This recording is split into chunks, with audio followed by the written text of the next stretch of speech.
मोदी और election commission के लोग ये समझ लो, ना मैं आपसे डरता हूं, ना तेजस्वी यादव, ना बिहार। साथियों सलाम, नमस्ते, सत श्री अकाल और जय भीम जोहार। साथियों, हड़कंप सा मचा हुआ है जब से राहुल गांधी ने वोट चोरी का आरोप चुनाव आयोग पर लगाया है और इससे दिल्ली दरबार भी हिल गया है। लेकिन सवाल यह है दोस्तों कि राहुल गांधी में इतनी हिम्मत कहां से आ रही है, इतनी जुर्रत कहां से, ऐसे समय इतना साहस कहां से बटोर पा रहे हैं राहुल गांधी कि खुल्लम खुल्ला कह रहे हैं मैं डरता ही नहीं किसी से। आपने शुरुआत में ये वीडियो सुना ना, मैं किसी से नहीं डरता, न सिर्फ मैं नहीं डरता हूं, तेजस्वी यादव भी नहीं डरते हैं और बिहार भी नहीं डरता। अब बिहार का दोस्तों जिक्र इसलिए हो रहा है कि बिहार में ही जो SIR चल रहा है, वहीं 68 लाख या 67 लाख वोट चोरी का आरोप है कि चुनाव आयोग ने कई लोग के नाम काट दिए, कई लोग जो जिंदा हैं उनको मृत बता दिया और जिन्हें मृत बताया राहुल गांधी ने उन्हें भी सामने ला दिया था। कुछ दिनों पहले उनसे बातचीत भी की थी, अपने घर लेकर चले गए थे। तो आज हम चर्चा करेंगे दोस्तों कि चुनाव आयोग भी जो सवाल कर रहा है, या क्या जरूरत है चुनाव आयोग को कि भैया प्रेस कॉन्फ्रेंस करने की। उधर रोहतास में वोटर अधिकार यात्रा शुरू कर रहे थे राहुल गांधी, इधर चुनाव आयोग प्रेस कॉन्फ्रेंस। और ये कहना दोस्तों नाजेबा नहीं होगा या कह लीजिए कि अशोभनीय या गलत नहीं होगा कि आजकल जितनी प्रेस कॉन्फ्रेंस अब होती है नेताओं की, एक तो नेता करते नहीं, बड़े बड़े नेता प्रेस कॉन्फ्रेंस, अब दम नहीं है बड़े नेताओं का कि प्रेस कॉन्फ्रेंस करे। अगर कोई प्रेस कॉन्फ्रेंस करता भी है किसी पार्टी का नेता, तो आता है, अपना लेक्चर देता है, चला जाता है। अगर कोई पत्रकार सवाल पूछता है, उन्हें लगता है साहब को कि भाई इसका जवाब देना चाहिए तो जवाब देंगे साहब, नहीं लगेगा तो नहीं जवाब देंगे। तो चुनाव आयोग, मैं नहीं जानता इनके पास कितना ज्ञान है, नहीं है, ज्ञानेश कुमार नाम है मुख्य चुनाव आयुक्त जो हैं, इनकी प्रेस कॉन्फ्रेंस थी। अब कई बड़े बड़े पत्रकारों ने भाई सवाल पूछे, वाजिब और जेन्युइन सवाल थे जो जनता सवाल पूछ रही है। क्योंकि आपको पता है इससे पहले चर्चित पत्रकार अजीत अंजुम समेत कितने यूट्यूबर पत्रकारिता कर रहे लोग बिहार गए, या बिहार के जो पत्रकार हैं वो कर रहे थे, और सारे सबूत सामने आ रहे थे कि क्या धांधलियां हो रही, ये लोग क्या कर रहा है, नाम कैसे कटेंगे आशंका थी, और वही हुआ। और जब सवाल पूछा जाता है तो कुछ और बहानेबाजी करते हैं। और जो राहुल गांधी पर सवाल आया तो राहुल गांधी पर सीधे कहते कि माफी मांगे राहुल गांधी। क्यों माफी मांगे भैया? राहुल गांधी नेता प्रतिपक्ष है, लोकतंत्र में नेता प्रतिपक्ष को यह अधिकार है कि वो सवाल उठाए। जैसे हम पत्रकारों को यह अधिकार है कि हम सवाल उठाएंगे, जनता के ही सवाल उठाएंगे। अगर जनता के सवाल नहीं उठाएंगे तो फिर पत्रकारिता कैसी, फिर नेता प्रतिपक्ष कैसा? आप झारखंड में देखिए, नेता प्रतिपक्ष है बाबूलाल मरांडी, सवाल उठाते हैं ना, क्यों नहीं उठाएंगे? उठाना चाहिए। या चर्चित लीडर है टाइगर जयराम है तो सवाल उठाता है ना, नेता प्रतिपक्ष नहीं है लेकिन सवाल उठाएगा वो। तो वहां भी पत्रकारों ने सवाल उठाया।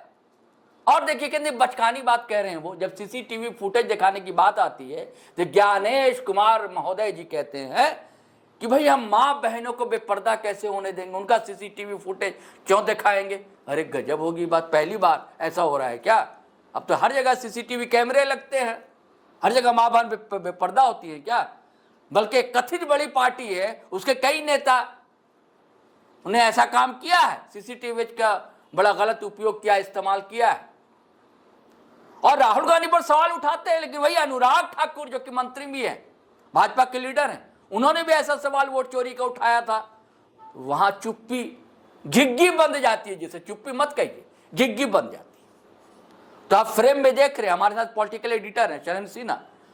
हम लोग दोनों आज पोस्टमार्टम करेंगे कि चुनाव आयोग, मुख्य चुनाव आयुक्त का प्रेस कॉन्फ्रेंस और इधर जो वोटर अधिकार यात्रा निकली है बिहार में राहुल गांधी, जिसमें तेजस्वी भी है।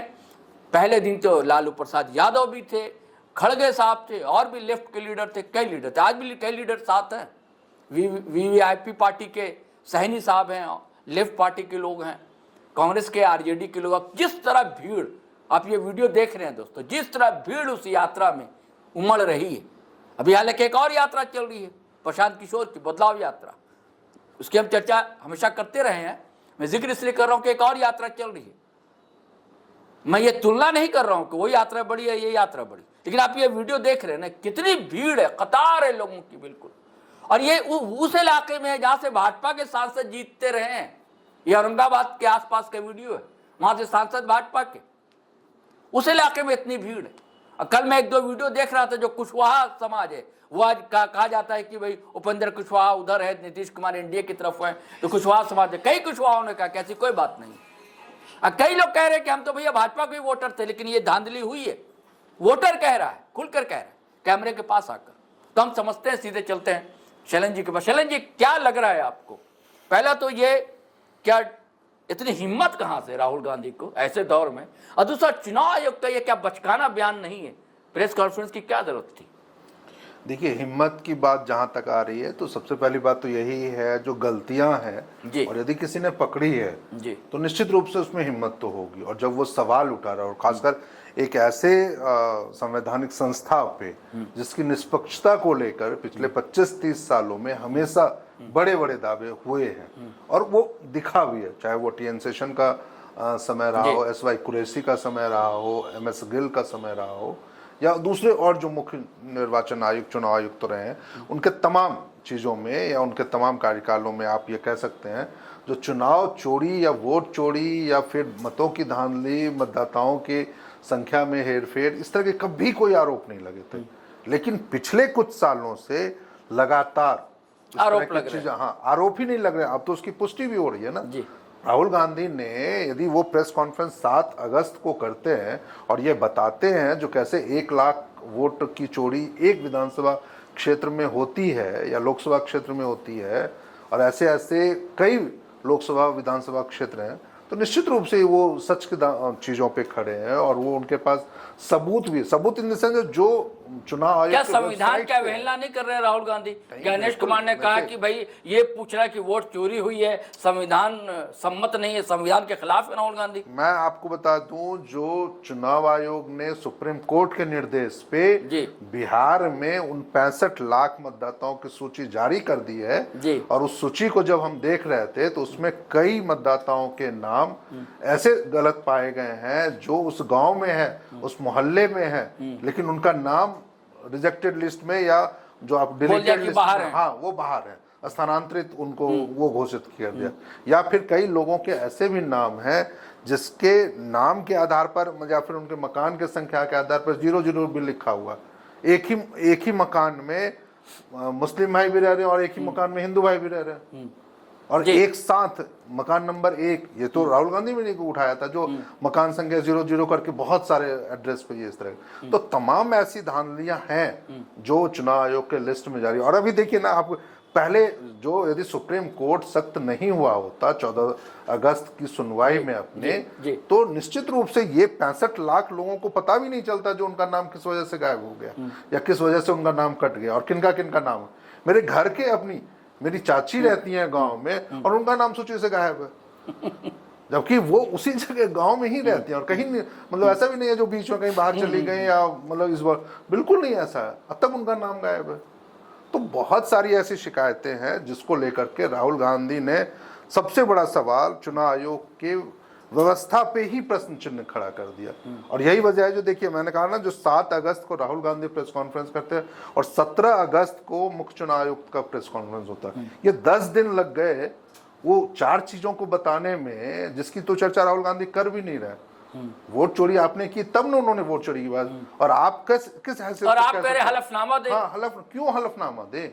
यदि वो जो नहीं तो देशद्रोही है, देश से माफी मांगे। ये तय करने वाला मुख्य निर्वाचन आयुक्त कौन है? ये तय करने वाला जिनकी नियुक्ति ही विवादों में घिरी रहती है, या वो जिनकी नियुक्ति आप कह सकते हैं ना, जो 2 लोग बैठ के कर लेते हैं, और वो यदि कोई 5 लाख वोट जीत करके और 50 मतलब कि 10 लाख के लोकसभा निर्वाचन क्षेत्र से यदि वो चुन के आ रहा है, 4 लाख वोट से जीत करके आ रहा है, और आप उस पर सवाल खड़ा कर देंगे जो नेता प्रतिपक्ष एलओपी है, नेता प्रतिपक्ष है निश्चित रूप से, और उस पर सवाल खड़ा कर देंगे जो वो देशद्रोही हो गए। तो क्या राहुल गांधी माफी मांगेंगे?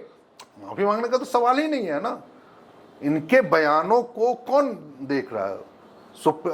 मुख्य निर्वाचन आयुक्त के बयानों को कौन मानने को आज तैयार है? उनके प्रेस कॉन्फ्रेंस को मानने को कौन तैयार है? यदि वो स्थितियां रहती तो फिर सुप्रीम कोर्ट पे इन लोगों को जाने की जरूरत ही नहीं पड़ती। और सुप्रीम कोर्ट के जिस तरीके से सुप्रीम कोर्ट ने कहा, जो 19 तारीख तक आप उनको मतलब कि वो सूची 5 बजे तक सूची जारी कर दिया, और इन लोगों ने 17 अगस्त को ये सूची दो दिन पहले सूची। आपको याद होगा जब कैसे लोकसभा चुनाव के टाइम में भी जो ये वाला एक मामला आया था, वो बॉन्ड वाला जो एक मामला चला था, जिसमें उन्होंने इलेक्ट्रॉल बॉन्ड का, उसमें उन्होंने कहा था जो हम ये जारी ही नहीं कर सकते हैं जो किसने किन पार्टियों को कितना चंदा दिया। और जब सुप्रीम कोर्ट की फटकार लगी और सख्त निर्देश आए तो आनन फानन में उन्होंने जारी भी कर दिया था। तो जब तक सुप्रीम कोर्ट सख्त नहीं होता है तब तक इलेक्शन कमीशन के पल्ले कुछ पड़ता ही नहीं है। तो इस बार भी राहुल गांधी उस जमीन पे खड़े हैं जो लोकतंत्र की जननी है। अच्छा, एक और खबर आ रही दिल्ली से शैलेंद्र भाई, वो ये है कि हो सकता है कि विपक्ष जो है महाभियोग प्रस्ताव लाए चुनाव आयुक्त के खिलाफ, मुख्य चुनाव आयुक्त। देखिए वो एक प्रक्रिया है, वो ठीक है, वो ला सकते हैं, वो एक प्रक्रिया संसद में। जैसे अभी भी हम लोग देख रहे थे जो संसद का जो मानसून सत्र चल रहा है, तो उसमें इलाहाबाद हाई कोर्ट के जस्टिस हैं, जस्टिस वर्मा, उनके खिलाफ भी एक प्रक्रिया के तहत वो लाए गए। तो वो प्रक्रिया, तो वो संसदीय प्रक्रिया का एक वारण है। लेकिन जब आप सड़कों पे हैं, जब आप मतलब कि आप कहते हैं ना, जो चुनाव आयोग के दरवाजे पे खड़े हैं या चुनाव आयोग से सवाल करने की स्थिति में है, तो निश्चित रूप से आपके सवालों को गंभीरता से लेना।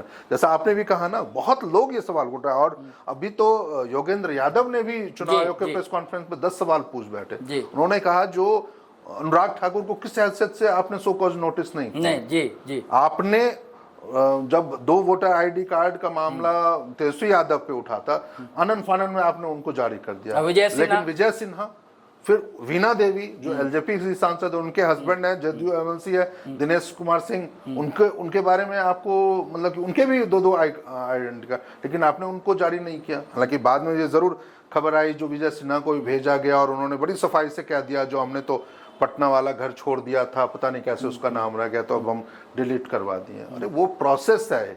अभी हम लोगों ने चर्चा की थी, तो कह रहे कि हो सकता है नाम।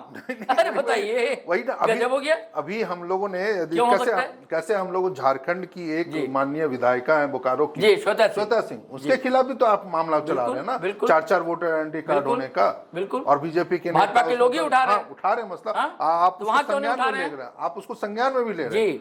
तो जब ये चीजें हो सकती है, तो बिहार में हो रहा है, तो फिर आप उसको नहीं उठे भी, और उसको आप कैसे नजरअंदाज कर सकते हैं? हाँ, नजरअंदाज कर रहे हैं जो ये चीजें हो रही है। लेकिन अच्छा, अब ये जो वोटर अधिकार यात्रा की शुरुआत हुई, तो ये बताइए आपकी कब तक चलेगी, ये कितना जिला इससे देखिए रेंज में है? अभी तक जो तय कार्यक्रम है वो कांग्रेस नेतृत्व और पूरा महागठबंधन, इंडी गठबंधन जो है उसमें, तो उनके नेतृत्व की ओर से जो अभी सूचना ये उपलब्ध करवाई गई है वो ये है जो 1 सितंबर तक ये यात्रा चलेगी, और प्रदेश के 38 जिले हैं, उसमें से 23 से 24 जिले से ये यात्रा होके गुजरेगी, और लगभग 1300 किलोमीटर अच्छा ये पूरी यात्रा कवर करके। हाँ, बीच में 1-2 दिनों का, जैसे 20 तारीख को विश्राम का दिन है, 25 को विश्राम का दिन है, और 31 अगस्त को विश्राम का दिन है। लेकिन ये 23-24 जिलों से होके गुजरेगी, और लगभग 150 विधानसभा क्षेत्रों पे इसका प्रभाव पड़ेगा। और जिसको वोटर पर क्या असर पड़ेगा लगता है? आप अभी जैसे भीड़ जुट रही है, देखिए भीड़ वाली बात हम लोग पहले भी कह चुके हैं और फिर से कह रहे हैं, जो देखिए भीड़ जुटना और उसको आप वोट में कन्वर्ट कर लेना, निश्चित रूप से बिल्कुल बातें अलग अलग है। लेकिन ये जरूर है जो महागठबंधन के साथ या इंडी गठबंधन के साथ जो अभी इस यात्रा जो चल रही है, वोटर अधिकार यात्रा, उसमें जो लोगों की भीड़ उमड़ रही है, तो निश्चित रूप से ये लग रहा है तो जो सवाल को लेकर के ये खड़े हो सवाल को लोग समर्थन कर रहे हैं, उसको समर्थन जरूर करें। हाँ, और लोगों में मतलब जैसे आपको भी शायद आपका भी अनुभव रहा होगा, जो कई भाजपा के भी वोटर हैं, हाँ, वो भी कह रहे हैं, वो भी ये कह रहे हैं जो निश्चित रूप से वोट चोरी तो हो रही है, तो उनका भी कई जगह कट गया, ऐसा नहीं कि हाँ। तो ये एक जो महत्वपूर्ण बात है ना, उससे यदि लोग आपसे कन्विंस भाजपा के जो वोटर है उनके परिवार का नाम नहीं लिस्ट में। या देखिए अब इतनी गड़बड़ियां, यदि महाराष्ट्र की बात उठ रही थी, जैसे जो महाराष्ट्र में लोकसभा चुनाव और अप्रैल मई के महीने में चुनाव होता है, और सितंबर अक्टूबर में जब विधानसभा चुनाव होता है, और उस बीच में यदि 1 करोड़ वोट है, तो वो वोटर बढ़ गए, सबको वो हैरानी हो रही है। तो वो स्थितियां तो बिहार ये तो में भी आपने अभी यहाँ हो का गया भी था। मिसाल दिया था एक बार खूंटी का लोकसभा का, निश्चित रूप से वो तो 1500 वोट पड़ गए अचानक। 2019 की बात थी। हाँ। लेकिन अभी तो हम लोग 2024 की बात कर रहे हैं, जी, और वो जी। मान लीजिए महज वो 1500 का मामला जी, था। यहाँ 1 यहाँ करोड़ तो वोट 1 करोड़ की बात है। कहां से बढ़ गए भाई? बिहार में भी जो परिस्थितियां बनी है, जैसे अभी हम लोग चर्चा कर रहे थे, जो कैसे सूची में लोगों के नाम गायब हो गए हैं, या किस तरीके से मकान संख्या के नाम पर या नए वोटर्स को जोड़ने की बात हो रही है, ये जो धांधलियां ना, लोग तो अब देख रहे हैं ना, बिहार की जनता देख रही। पहले ये होता था, जो चुनाव के समय इस तरह की कोई चर्चा नहीं होती थी जी। चाहे हरियाणा में हो, चाहे कर्नाटक में हो, चाहे महाराष्ट्र में हो। लेकिन अब तो चुनाव से पहले ही ये तमाम प्रक्रियाएं लोगों के सामने है, उनके सामने चर्चा हो रही है, बहस हो रही है, लोग या नेता उसको उठा रहे हैं, उसके जवाब आप देख लीजिए ना, जो किस तरह से बीजेपी के नेता हो चाहे जदयू के नेता हो, वो बचकाने तरीके से उनका बयान आ रहा है। वो अभी भी राग अलाप रहे हैं जो 20 साल पहले बूथ कैप्चरिंग होती थी। तो सम्राट चौधरी कह रहे हैं जनता, मतलब कि वो उप मुख्यमंत्री बिहार के, वो कह रहे हैं जो बूथ कैप्चरिंग कैसे होता है। तो उन्होंने एक फोटो जारी किया था, मुझे लगता है पता नहीं किसी ने, जो सोनिया गांधी, राहुल गांधी और राजेश खन्ना की एक तस्वीर जारी की, जो कैसे देखिए एक साथ वो तीनों वोट डाल रहे हैं। 25-30 साल पहले की चीजें आज उसको आप लोगों को याद दिला रहे हैं। लेकिन आज जो आप बेवकूफियां कर रहे हैं, आप जो आज गड़बड़ियां कर रहे हैं, उस पर यदि कोई सवाल उठा रहा है तो आप उसको तो एक वीडियो, ये एक और वायरल है उत्तर प्रदेश का वीडियो विधानसभा चुनाव के टाइम का, एक लड़का 8 बार वोट करता है और लाइव करता है, बताता है, वो वीडियो अपना जारी करता है कि 8 बार अलग अलग वोटर आईडी उसके पास, और 8 बार बोल रहा है कि मैं वोट कर रहा हूं, बताता है लाइव में। तो बड़ा चर्चा। देखिए, चुनाव आयोग कुछ भी दावे करे, कुछ भी बयानबाजी करे, लेकिन इनकी कोई अहमियत नहीं है यदि आप एक वोटर को भी ये संतुष्ट नहीं कर पाते हैं जो हाँ उनके वोट से छेड़छाड़ हुई है, या उनका नाम काटा गया है, या कोई एक फर्जी नाम जोड़ा गया जिसकी उपस्थिति वहां पे नहीं है, तो निश्चित रूप से आपकी विश्वसनीयता सवालों के घेरे में रहेगी। और राहुल गांधी ना हो, तेजस्वी यादव ही ना हो, वहां के एक एक वोटर को इतना हक है और अधिकार है, और वो इतने, मतलब कि आप इस पोजीशन में खड़ा रहेगा जो वो चुनाव आयोग को सवालों के कटघरे में खड़ा करेगा। ना हो किसी से दोस्ती, ना हो किसी से बैर, अपना तो यही पक्ष है। हम ना भाजपा के हैं, ना कांग्रेस के हैं, ना राहुल के हैं, ना चुनाव आयोग के। हम तो लोकतंत्र के पक्षधर हैं। लोकतंत्र, बड़ा लोकतंत्र है हमारा भारत, और लोकतंत्र का बड़ा उत्सव होता है जिस दिन वोटिंग होती है, मतदान होता है। तो ये बहैसियत नागरिक के हमारा भी अधिकार है ये जानने का कि हमारा अगर नाम कटा है तो क्यों कटा है, हर का अधिकार है। और अभी मामला बिहार का है, यात्रा निकली हुई है, मुख्य चुनाव आयुक्त की प्रेस कॉन्फ्रेंस थी, सारी चर्चा हम लोगों ने की। अब देखने की बात है, बस लोकतंत्र बचा रहे, यही हमारी कामना है, यही हम सबसे चाहते हैं। चलिए साथियों, अब आज्ञा दीजिए, इजाज़त दीजिए, लेकिन गुजारिश है कि अगर आपने हमारा चैनल सब्सक्राइब नहीं किया तो कर लीजिए, और वीडियो धड़ाधड़ फटाफट खटाखट दनादन शेयर कीजिए, लाइक कीजिए, कमेंट कीजिए, इजाज़त दीजिए। जय हिंद, जय भारत।